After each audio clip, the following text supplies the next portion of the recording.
Good morning students. तो आइए देखते हैं क्लास 11 का जो रंगम मैरिज पढ़ रहे थे उसका अगला पार्ट है ना।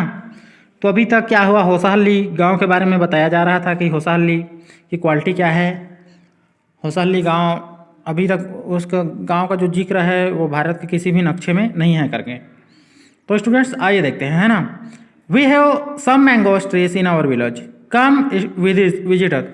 तो आगे बताया जा रहा है कि होसाहली गांव में है ना कुछ मैंगो के जो पेड़ हैं, ऐसा बता रहा है। हमारे गांव में कुछ आम के पेड़ हैं, हमारे पास आइए है ना। I will give U A रा mango from one of them. मैं आपको उन पेड़ों से तोड़कर कोई कच्चा आम दूंगा। Do not eat it, just take a bite.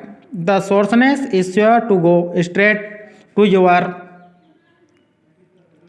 ब्रह्मरंध्र। I once took one such fruit home and a chutney was made out of it. इसे मत खाना, बस उसका एक छोटा सा टुकड़ा काटो, इसका खट्टापन निश्चित ही आपके सिर तक पहुंच जाएगा बोल रहे हैं है ना। All of us ate it. The cat was suffered from after that. It was when I went for the cough medicine that the doctor told me about the special quality of fruits. इसका खट्टापन निश्चित ही आपके सिर तक पहुंच जाएगा बोल रहा है। एक बार मैं वहाँ फल घर ले गया और मैंने उसकी चटनी बनाई, हम सब ने उसे खाया। इसके तुरंत बाद ही खांसी हुई। जब मैं खांसी की दवा लेने गया तब चिकित्सा ने मुझे इस फल की विशेषता के बारे में बताया, ऐसा बोला जा रहा है ना।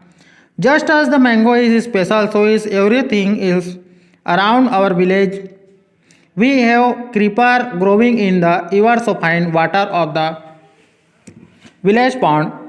Its flowers are a feast to behold. Get to leaves from the creeper when you go to the pond for your bath, and you will not have to worry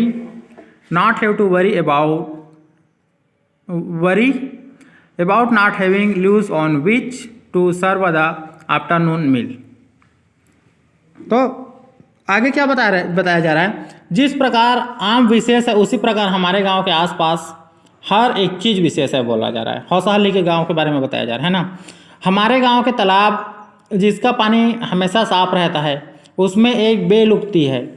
इसके फूल देखने में बहुत सुंदर होते हैं। जब आप स्नान करने के लिए तालाब पर जाएं तो इस बेल के 2 पत्ते लेकर आना, फिर आपको यह चिंता करने की ज़रूरत नहीं पड़ेगी कि दोपहर के भोजन के लिए कुछ पत्ते लिए या नहीं। You will say I am rambling. It is always like that when the subject of our village comes up, है ना। फिर आपको यह चिंता करने की ज़रूरत नहीं पड़ेगी कि दोपहर भोजन के लिए कुछ पत्ते लिए या नहीं। अब आप यह कहेंगी कि मैं बहुत बोलता हूँ। जब बात हमारे गांव की आती है तो हमेशा ऐसा ही होता है। मतलब जो लेखक हैं वो बता रहे हैं है ना।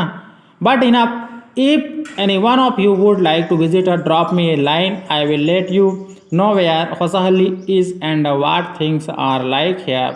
The best way of getting to know a place is to visit it. Don't you agree. जब हमारे गांव की बात आती है तो मैं ऐसा ही हूँ, ऐसा बोल रहा है। लेकिन यह काफ़ी है। यदि आप लोगों में से कोई घूमना चाहें तो मुझे एक पत्र लिख देना, मैं आपको बताऊंगा कि होसाहली कहाँ पर है और किस प्रकार की चीज़ें हैं। किसी भी जगह को जानने का सबसे अच्छा तरीका यह होता है कि आप वहाँ का भ्रमण करें। क्या आप सहमत नहीं हैं? आगे students, What I am going to tell you is something that happened 10 years ago. We did not have many people who knew English then. Our village accountant was the first one who had enough courage and sent his son to Bangalore to study. तो आगे बोलते हैं जो लेखक है वो, मैं जो बात आपको बताने जा रहा हूँ वह 10 साल पूर्व घटित हुई थी। तब हम लोगों में से ज़्यादा लोग अंग्रेजी जानते थे। हमारे गांव के लेखपाल पहले व्यक्ति थे जिनमें अपने बेटे को बेंगलोर भेजने का साहस किया था। आज का समय अलग है, अब बहुत से लोग हैं जो अंग्रेजी जानते हैं है ना। It is different now, there are many who know English. During the holidays, you come across them and every street talking in English.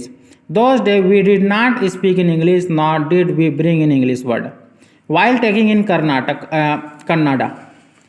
तो यहाँ पर स्टूडेंट एक बताया, जो लेखक हैं वो बोल रहे हैं कि एक व्यक्ति था, आज से 10 वर्ष पहले की बात है, एक व्यक्ति ने अपने बेटे को बेंगलोर पढ़ने के लिए भेजा था। उस समय ज़्यादा इंग्लिश नहीं जानते थे लोग, लेकिन अभी क्या है, लोग बहुत इंग्लिश जानते हैं, बोल रहे हैं ना। तो आगे क्या बताते हैं, छुट्टी में वे लोग आपको हर गली में अंग्रेजी में बात करते हुए मिलेंगे। उन दिनों हम अंग्रेजी में बात नहीं करते थे और ना ही कन्नड़ भाषा बोलते हुए बीच में अंग्रेजी शब्दों का उपयोग करते हैं। जो कुछ भी हुआ वह शर्मनाक है। आप मेरी बात का विश्वास कीजिए, उन दिनों जब मैं रामाराव के घर पर था तब उन्होंने ईंधन के लिए प्रयुक्त लकड़ी का एक गट्टर खरीदा था, है ना। What was happened is disgraceful. Believe me, the other day it was in Ramarao house when they brought in a bundle of firewood. तो स्टूडेंट्स, इसके बाद मैं आपको नेक्स्ट वीडियो में बताऊंगा कि आगे क्या होता है रामाराव से संबंधित बातें। Thank you very much.